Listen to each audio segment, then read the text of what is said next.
4 రోజుల క్రితమే కర్ణాటక ప్రభుత్వం అన్ని థియేటర్లోనూ రూ. 200 సినిమా టికెట్లు అందజేయాలంటూ షాకింగ్ నిర్ణయం తీసుకున్న విషయం అందరికీ తెలిసిందే. అయితే తాజాగా ఎవరూ ఊహించని మరో నిర్ణయం తీసుకుంది. ముఖ్యంగా రాష్ట్ర వ్యాప్తంగా ఉన్న నదుల వద్ద సబ్బులు, షాంపూలు, సర్పులు అమ్మకాన్ని పూర్తిగా నిషేధించింది. దాదాపు 500 మీటర్ల దూరం వరకు ఈ అమ్మకాలు చేపట్టకూడదని రాష్ట్ర పర్యావరణ శాఖ మంత్రి ఈశ్వర్ ఖండ్రే ఆదేశాలు జారీ చేశారు. అసలు కర్ణాటక సర్కారు ఈ నిర్ణయం ఎందుకు తీసుకుంది, దాని వెనుక ఉన్న కథేంటో మనం ఇప్పుడు తెలుసుకుందాం. కర్ణాటక రాష్ట్రం పర్యావరణ శాఖ మంత్రి ఈశ్వర్ ఖండ్రే అధికారులను ఉద్దేశించి మాట్లాడుతూ షాకింగ్ కామెంట్లు చేశారు. ప్రజలు యూజ్ అండ్ త్రో సంస్కృతి ఎక్కువగా ఉందని చెప్పారు. అందుకే దేవాలయాల వద్ద ఉన్న సరస్సులు, నదులు, చెరువుల వద్ద అనేక చిన్న దుకాణాలు పుట్టుకు వచ్చాయని తెలిపారు.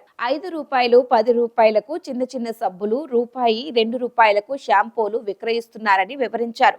భక్తులు కూడా దేవాలయాల వద్దకు వచ్చి పుణ్య స్నానాలు చేస్తున్న సమయంలో అక్కడే సబ్బులు, షాంపూలు, సర్పు ప్యాకెట్లను కొనుగోలు చేస్తున్నారని అన్నారు.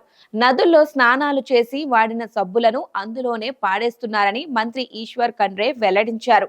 వాటి వల్ల నదులు, సరస్సులు, ఇతర నీటి వనరులు కలుషితం అవుతున్నాయని అంటున్నారు.